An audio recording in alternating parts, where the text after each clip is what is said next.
Hello, everyone. The finals have begun. It is a best of 5 PVT once again.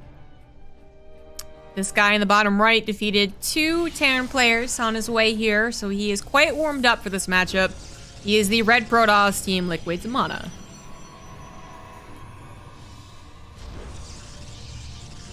In the top left is the blue Terran. We do have Mal's Esports HeRoMaRinE. Seemingly in good form, 3-0ing sort of in the semifinals to find himself once again for the 50 billionth time in the finals. He has won by far the most open cups of anyone in any open cup.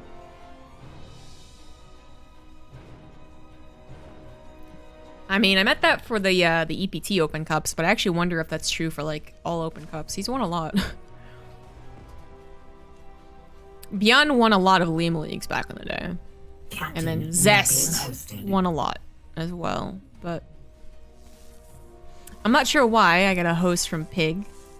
It's, 6 in the morning his time with 1 viewer, but whoever did that, you go. You go, girl.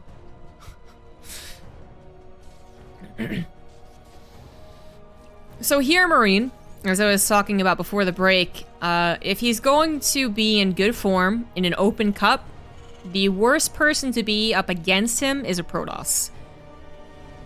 Whatever happens during, like, the actual DreamHack, winter, fall, spring, like, I don't know what happens then. HeRoMaRinE looks a little more vulnerable.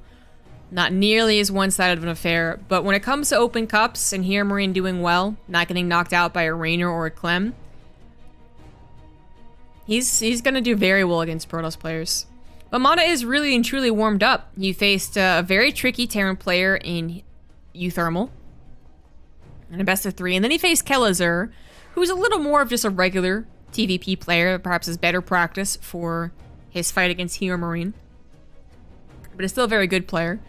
So that would usually instill a lot of confidence in MaNa to win this best of 5, but it's HeRoMaRinE in an open cup in the finals. There's something magical about that, apparently. Is it the momentum? Is it his confidence? Is it the fact that he's streaming? I have no idea, but he does really well usually. Typical openers so far. MaNa going back into a Stargate opener here on Lightshade.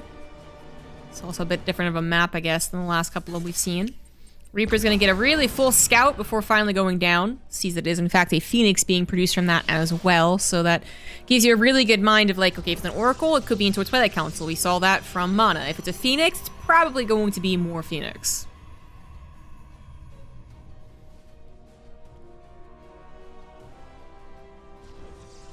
When is Zerg going to get into some finals, am I right?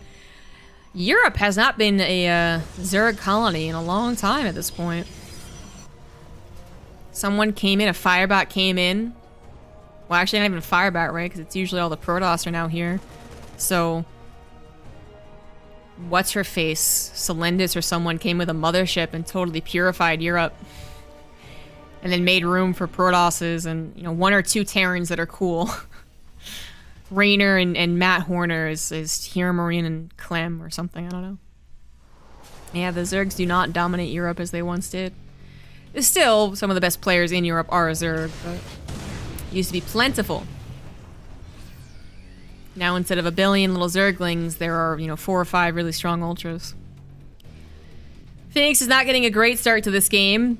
They got out of their shell, wanted to look around, wanted to do a little bit of scouting, immediately got slapped with a Widow Mine. HeRoMaRinE placing it into a very clever position. Hellion gets found out by the Phoenix, I guess, why not? He did scout that even if HeRoMaRinE were to attack him, it wasn't going to be like a tank push anytime soon. Well, I mean, he could do it with his first tank, but a tank wasn't already out. It wouldn't have already been on the way. So the Phoenix go over, clean up the Hellion, now need to go back and clean up any potential drop in the main. It's generally not advisable, right, to go for a drop against a Phoenix player because the Phoenix could find you and kill you and ensure the kill as well. But in this case, HeRoMaRinE not only is thinking I can get away with it, I can drop the Marines out and they can take on the Phoenix. Excuse me, he's also looking to distract. So either he distracts the Phoenix away from the main push, an Observer just went over it, or he distracts and the main actually does get clobbered by a bunch of Marines. which seems to be what's happening. Already 5 probes going down to the Widow Mine, 6, 7 to the Marines, and HeRoMaRinE is just going to probably even evacuate out from here. Now, he can't really do so as the Phoenix try to at least make sure that they take out this army. They're gonna get recalled, but that's a bit awkward. There are a decent number of Marines. Gonna target fire down the 1 weak Phoenix. Not gonna get anything else. I think they grabbed the last probe there. 9 probes go down, a Phoenix goes down. In exchange for, what, the medevac drop, which is, you know, costly, and then a tank. Okay, a tank did go down. This one, I guess, was the reinforcing one. So overall, was it extremely worth it for HeRoMaRinE? Bit difficult to say, but I think it went alright. HeRoMaRinE is grabbing his own 3rd CC even a bit faster, just not on location, compared to MaNa's Nexus, and does have the worker lead, so I think it was a bit better than alright. HeRoMaRinE still got what he wanted, which will apply a lot of pressure to his opponent, grab those probes, and get a little bit of scouting done. And he's already on his way to his production. His stim only just now started, means we're not going to have any attack from HeRoMaRinE for a little while, giving Liquid MaNa plenty of time to breathe. But MaNa's probably also not going to set up any type of attack, which means that HeRoMaRinE can get his 3rd on location right now. Cleans up the Observer too, which is, even if MaNa were like thinking of some type of push out for some reason, would make him a little more hesitant. He wouldn't really know where the army is or how well it's set up. And now MaNa is just going to spread out, look for drops, look for harassment, try and play the strongest macro game possible from this point. This one covering one of the attack paths, but this one's not covered. Blue Side Phoenix sees the setup currently, and that'll be good enough for now. MaNa goes into a 2nd Robo pretty quickly, really. 3rd Nexus not even fully saturated quite yet because it's missing the gases. He is going for 1 Forge and a bunch of gateways to help out with his charge lot numbers, but 2nd Robo this quickly. Maybe he did that in the last few games, I just didn't really notice, but now I'm certainly noticing. So much of the late game Protoss is now about the robotics bay production, as opposed to the classic Colossus into High Templar or High Templar into Colossus. It is more so, yeah, Colossus into Disruptors into maybe even Immortals, and then the High Templars only come out because they're going to make a couple of Archons. It's really not that much more about Storm. It's kind of even a unique Protoss build when we do see Storm. It can work out, though. It's kind of a surprise. It's a surprise that works out. Uh-oh. Well, you definitely don't need double Templar Archives. Oh, no. It's unfortunate. It's so weirdly timed, too. It's like you put them down almost at the same time. Okay, well, he's got a backup Templar Archives now. There's unfortunately a lot of minerals and gas to go into that and not be useful. HeRoMaRinE is getting set up for his push. I think eventually he's going to push maybe with +1 armor and shockwaves being done. Maybe that's when he's going to push. Or maybe just waiting for the ghosts, actually. 3 ghosts on the way. His tanks are unsieged. Yep. 1 tank sieges up, I guess, to defend at home. And then, so, yeah, I'm just kidding. Never mind, never mind. I mean, 1 tank defending doesn't really help, because Zealots will clear it up. I guess with the time taken here, you might actually still end up having +1 and the EMP upgrade during this attack. MaNa has 3 Colossus, about to have 2, 4, 5 Disruptors, actually, with 2 more popping out. EMP starting things off, getting a lot of low health units. Viking sharking around, looking for those Colossus. Really not a whole lot of Stalkers here, as the Viking numbers higher than MaNa had to deal with in the last few PVTs. Some good Disruptor shots to take the tanks down to a single shot. He's both in the red would die to a single shot of the Disruptor, maybe even a couple of Colossus beams. It would happen pretty quickly, but ooh, the drop in the main base, forcing a recall. Fortunately, nothing too important on the outer edges of MaNa's base, but ooh, now it's a question mark of how the Vikings can do. Looks like not going to find too much success. A decent number of Stalkers, a shield battery that's been overcharged, but then right back into that 4th base. The Nexus is trying to be protected by a bunch of Disruptors, but I'm not sure they can get the correct shots. mean, HeRoMaRiNE's forced to pick up again and just leave, and now he's got the concave again, so the 4th Nexus will in fact die, but MaNa already prepared to take another 4th Nexus. Ooh, and HeRoMaRiNE not paying attention, losing a big chunk of bio units. Yeah, the other 4th Nexus, I guess if you will, is already over halfway done. So MaNa is not going to be too much later to transferring over some probes, getting his economy back up, but now he's going to have a really tough time breaking the siege in his natural. Now they both are going to go through a choke, and oh, that was a really nice disruptor to take out that one tank. But they're both going into a choke, so it's like HeRoMaRiNE can't really push in, but MaNa can't really push out. But if HeRoMaRiNE can slowly encroach on this, he would find both robos, and that's extremely dangerous. Another drop into the main base. There is an army there, but is it going to be enough? Upgrades currently even, but the entirety of the bio army does manage to unload, partially protected by a tank on the low ground too. As Zealot sees a double drop to the main, and there's got to be something to defend that. So far, it's just pure probes. That's not a good sign. I'm not sure MaNa actually noticed. I don't think he did. He's so focused on dealing with the attack in the main. He's lost so much production too. He's finally going to try and break out. No, not yet. The Stalkers in the main doing an okay job, but really need to support the Colossus. The Immortal count looking quite strong, but actually not able to get on top of those tanks. This is such an awkward fight for MaNa. I don't think it's going well enough. The Vikings take out every last Colossus, and while they will fall, the Medivacs look like they're going to survive. The tank's going to get cleaned up, okay, but what about that 4th Nexus? It is dead. All the probes are going to be dead. And MaNa, well, now you just F2. You just F2 and go across the map and hope that your army count is higher than theirs, but I don't think it is. MaNa might have slightly better upgrades. 2-1 against 1-1 for about 15-20 more seconds. But the army supplies are not even in his favor. They're similar, but they're not in his favor. Drop still continuing on. Good focus fire on top of the shield battery. Here, HeRoMaRiNE, he's got to know this is his last chance. MaNa is going to all in him, and all he has to do is survive. And so far he's doing just that. The Disruptor's really not getting the great shots. One of them going to be targeted down. 3 Immortals that actually pack quite a punch against this army. But with them losing out on their shields and with very little protected, it's not looking so hot. MaNa is going to lose even more probes as he tries to defend here with an Archon and 2 Disruptors. It doesn't work.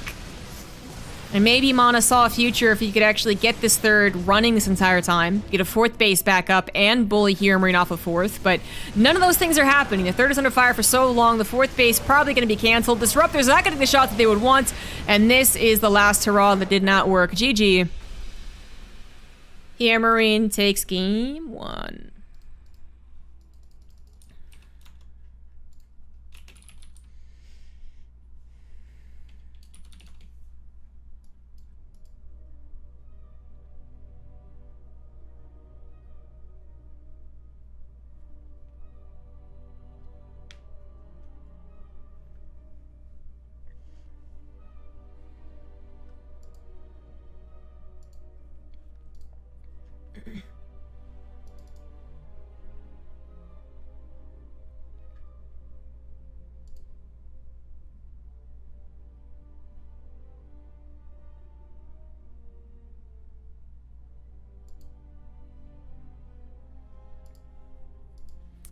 Just gonna grab some water. We're already into game 2's map. Jagannatha, though.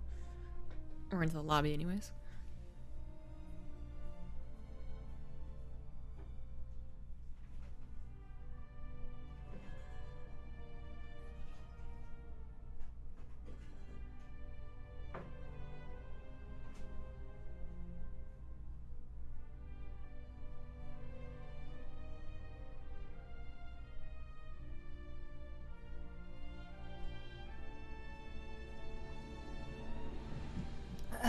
Alrighty.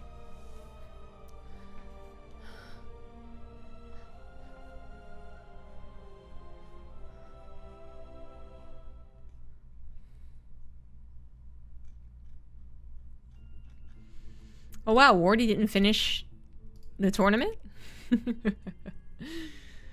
He's got to get in that WoW train. It's funny. I think he was casting the Korean one earlier today, though.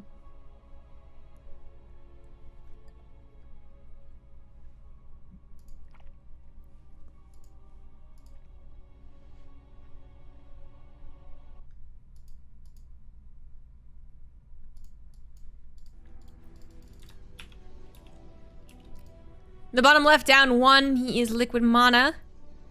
The top right of Jagannatha, we got the blue Terran, HeRoMaRiNE. MaNa with a couple of mistakes that last game.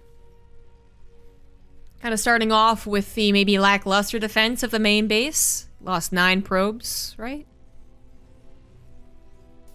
Now I'm actually thinking, was it 6? Am I getting this wrong? Am I turning the number upside down? Anyways, he got probes in the main base, and maybe there should have been less probes killed. Maybe he should have just pulled the probes away as soon as he realized what the plan was and then dealt with the repercussions later. Because Marines can kill probes unupgraded in small numbers, absolutely. They can't really kill anything else too well. You know, pylons, yeah, sure, but usually not more than 1. Gateways, nah, never gonna happen. Instead, he did get kind of bamboozled. So it started off with that, and then I think the next big mistake made was the Templar Archives being double. It is quite expensive, especially for something that's not even really your main concern. And then from there on out, I think it was just the difficulty of Lightshade to grab a 4th base. It was kind of like an imperfect game into a really tough scenario for the defending player. Lightshade's big space concave potential around the 4th is actually pretty like interesting as far as how it works with offender versus defender and race to race, you know? So it looks really good because of the concave for a Terran player against a Zerg, for instance. But then the Zerg player actually gets a lot of space to be away from the tank fire. And the Wood Mines can't quite encroach, right? And there's no choke for any tanks or Wood Mines to use. So it's like, you know, it's a bit more of a stalemate that happens. And it's can kind of happen with TvP as well, but MaNa's already a bit behind, so even if maybe he would have eventually been able to do something with enough charge lots, with enough, you know, positioning prepared, he was just using Disruptors and Colossus, mostly, as his backbone of his army to try and push into a huge concave, which is always going to look really bad.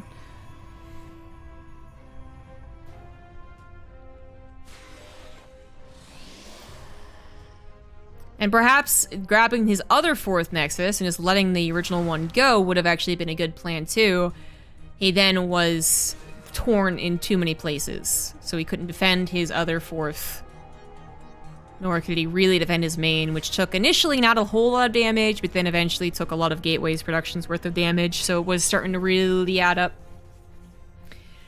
So I guess kind of like a TLDR there is that everything seemed to go slightly wrong for MaNa, which can explain a lot of HeRoMaRiNE's best of 5s. It'll be like, well, I don't think the Protoss did anything wrong. Everything's as expected. They scouted what they could, they reacted to what they could, and everything was just slightly off for the Protoss player.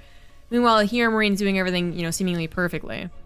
It's actually explained a lot of HeRoMaRiNE's victories in the Open Cup.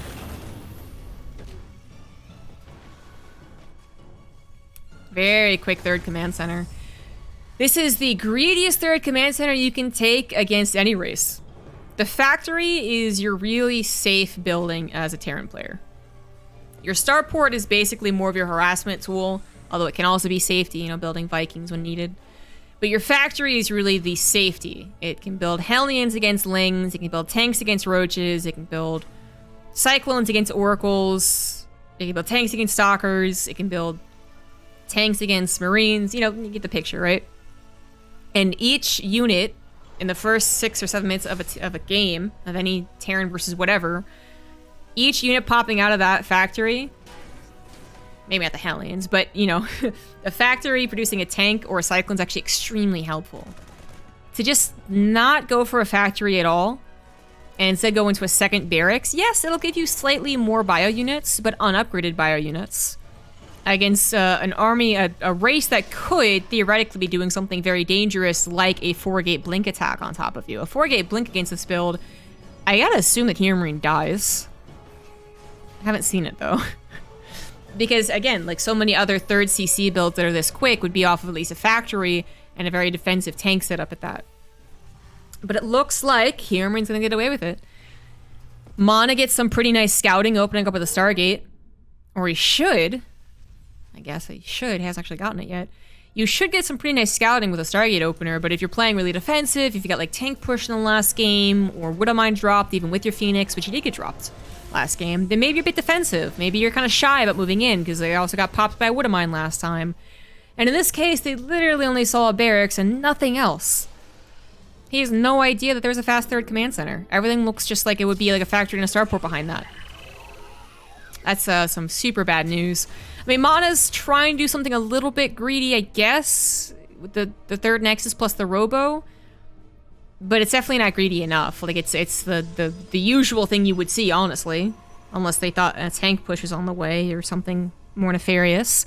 No, he's getting an Immortal, which he doesn't really want to get if he knew his opponent was doing what he is. And now he sees it. Now he's like, oh, shit. So the Immortal first is like, you know, you'd love to maybe skip that, push that off. Maybe grab a Forge, third Nexus a bit faster. Really a lot faster. I mean, imagine a world where MaNa sees the third CC as it's building with a Phoenix. His first Phoenix. Like, I gotta imagine that's a very different opener. And maybe he only sees a third CC and doesn't see the presence of a factory, or not. I still think that would be a very different opener. But even on top of that, if he had seen it was a second barracks... Oh, I think you're hella greedy. But the time has already passed. Currently equal workers in a TvP, not so good for Protoss. It can go on for a little while, but doesn't really want to be stuck at an equal position. 5 SCVs go down, too, and it's still pretty equal. HeRoMaRiNE's going to have faster upgrades, not just +1 being faster, but also +1 armor being faster, as MaNa completely pushed off the Forges. He finally has it up and ready to go now, but only just starting it. It's going to be later unless he puts the Chronos into it, which maybe he will. Actually wondering what he is going to Chrono. Colossus, it seems. And now kind of the problem with the opener is that he's already... This Terran player has been supercharged on 3 bases, already saturated his third, plus he's had just slightly more bioproduction. And now he has a lot of bioproduction. He quickly went from 2 to 5. And that 2 was pumping out units for a while. That's a lot of bio units. You kind of want to match their pacing. If they're being greedy, you want to be greedy at the same time. If they're building units, you wouldn't be building the units at the same time. And that's not necessarily what has happened here for MaNa. It's going to be a tough hold. If HeRoMaRiNE just pushes all of his army supply into the face of MaNa, maybe MaNa holds. Force fields, Colossus, overcharged shield batteries. What is really, really difficult for MaNa to hold is a double drop. Double push. And that's what HeRoMaRiNE's trying to do. MaNa is trying to make sure it doesn't happen, but his Phoenix have to be literally on the butts of the medevac to stop it from happening. If they're at all out of position and the medevac unloads, the Phoenix will not be enough. Double drop also threatening a bit of a surround, as MaNa's army just simply isn't really there. It's 30 supply down. He just lost his only shield battery. He's going to use potentially 2 force fields to bait out the Widow Mines. That's a tough decision that you have to make as the Protoss player, but oh my goodness. Colossus on the left side going down. Right side's not going very well for MaNa either. He's currently down in upgrades, down in army supply without the shield batteries to help him out, and that is game. HeRoMaRiNE, with a brutal second game, was winning from minute 3.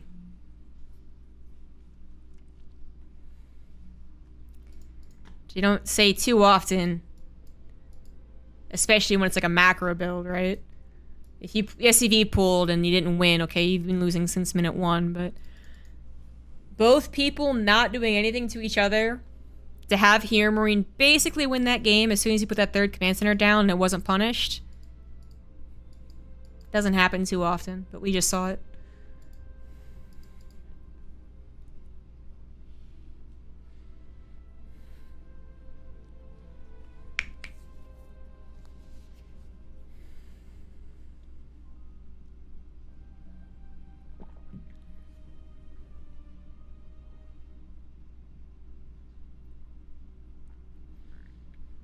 And now what is HeRoMaRiNE going to do? He could really change things up and go for something a little more aggressive, like a factory expand, to really throw MaNa off. I don't think you do such a greedy third CC again, just because I think this time MaNa was going to be a little bit more ferocious about his scouting, actually kind of dive with his Phoenix. Or build an earlier sentry for hallucination, depending on his opener, what have you, but I guess HeRoMaRiNE could try and do that too.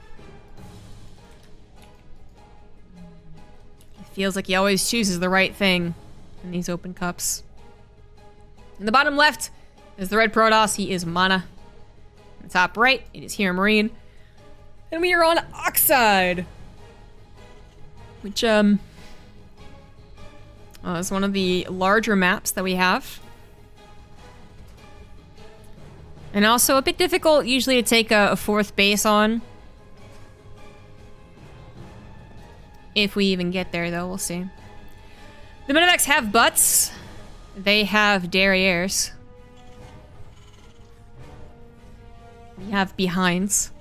Because they clearly have a front, they must also clearly have a behind.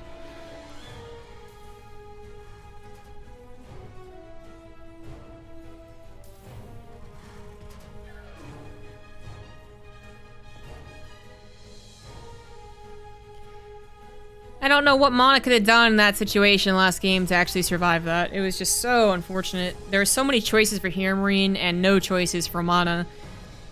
Could have been a drop that killed him. Could have been a surround that killed him. Could have been... Honestly, I think it actually could have also been a direct attack with all of HeRoMaRinE's army that killed him. That's the only option where force fields would have been able to save the day, I think. Is if HeRoMaRinE literally had all 90 army supply together going up a ramp. Okay, maybe force field saved the day. But even with that, I wonder if he could have pushed through. Because he had a 30 army supply lead and upgrade lead. 1-1 to 0-0. And he had taken the shield battery as well, so no overcharge to help. So I guess, oh, maybe... Yeah, maybe like you force field off the entire ramp, actually, right? And this is so, like, how do you ever remember to do this perfectly if that exact situation happens again? Like, ugh, you wouldn't. But I guess what he could have done is, like, force field the ramp, walked away, dealt with this, and had a shield battery. He didn't lose the shield battery, I guess is the other thing. Have a shield battery.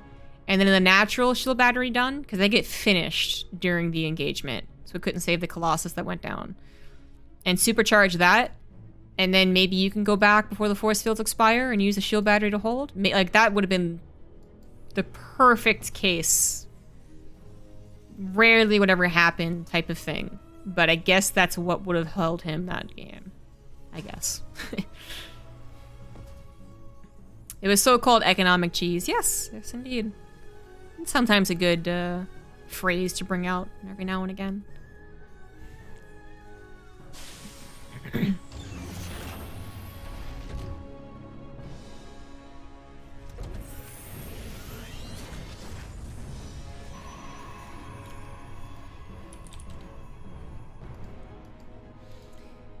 HeRoMaRinE goes for a factory opener into a second barracks, so not skipping that portion.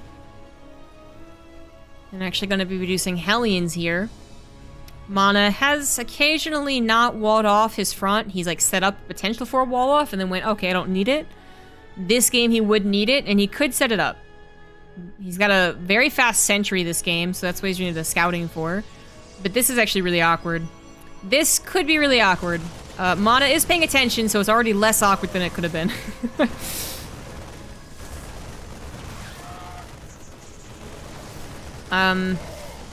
There are so many things to talk about that I'm actually getting, like, paralysis. Oh my god. HeRoMaRinE. Being a dirty boy. Only gets 5 probes at the end of the day, but, alright, so here's the thing, right?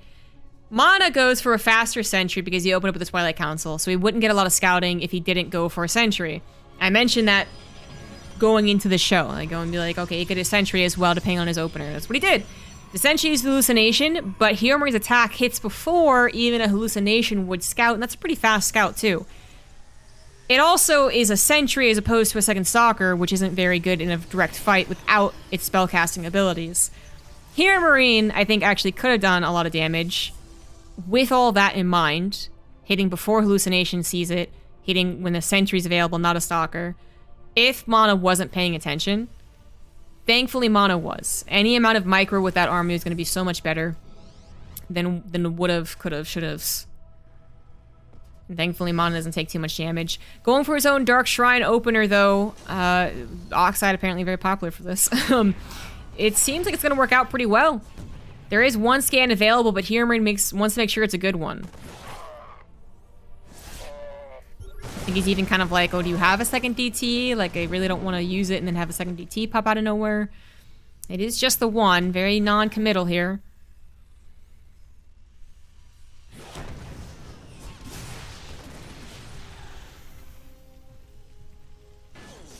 Since it is such a light harassment force, 1 DT, 1 Warp Prism, I do kind of like the way MaNa was playing that. So he gets 2 scans, 4 SCVs, like 1 or 2 Marines, and the Warp Prism lives with most of its health. Like, okay. 3 missile turrets have to be made as well. Oh, clever. Clever, clever, clever.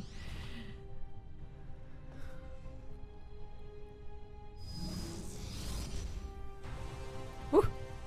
Woo. I don't know what HeRoMaRiNE's planning on doing. What is HeRoMaRiNE doing? Is he trying to bait the Warp Prism? What? What? And that worked? Was that his plan? I watched him move like 7 units across the map with that Medivacs against a DT swiping it, and I was just like, this has to make sense somehow. And apparently he like baits Warp Prisms with it and then just kills the Nexus with it? Like, what the fuck? Hello? That's not how this works. That's not how this game is supposed to work. Well, MaNa's gonna feel like a big old dummy. Loses 7 probes, a pylon, a couple of units perhaps. Oh, Medivac actually floats over where it shouldn't be. So this will be a defense, but... okay. Alien's get into the natural as well.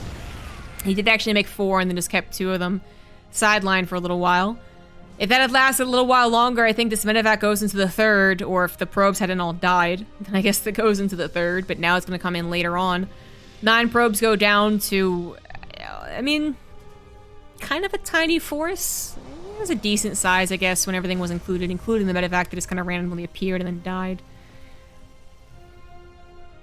But alright, let's look at the lay of the land here. Let's look at what's really going on. HeRoMaRiNE has a command center under halfway done compared to MaNa's 3rd Nexus that is done and rebuilding probes. So it does seem like MaNa's coming out ahead here, ultimately.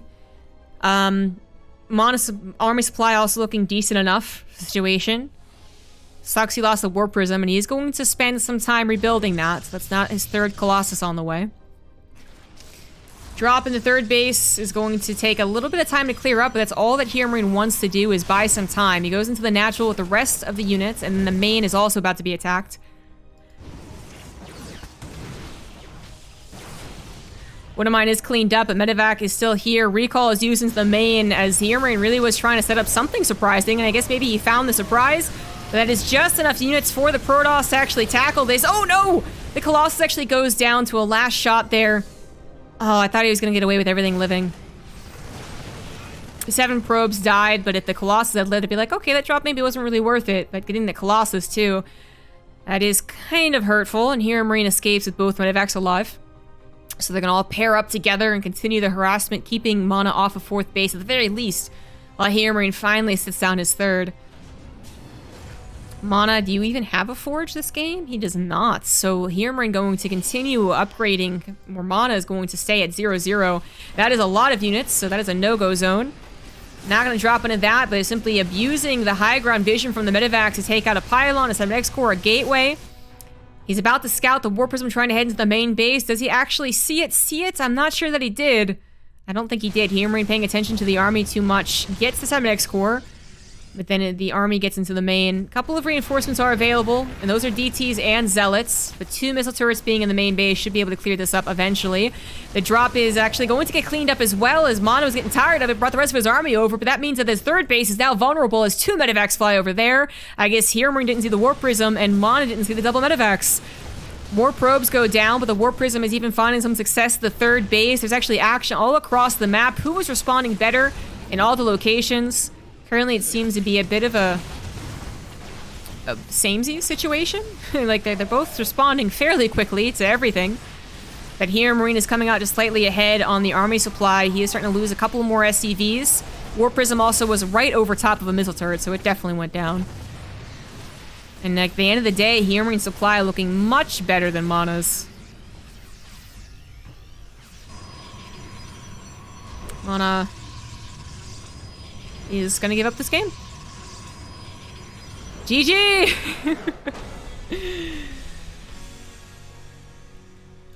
I suppose that was technically a playable game, but one where you're just constantly behind. So he just said, you know what, whatever. Let's take the L, and he does fall to here.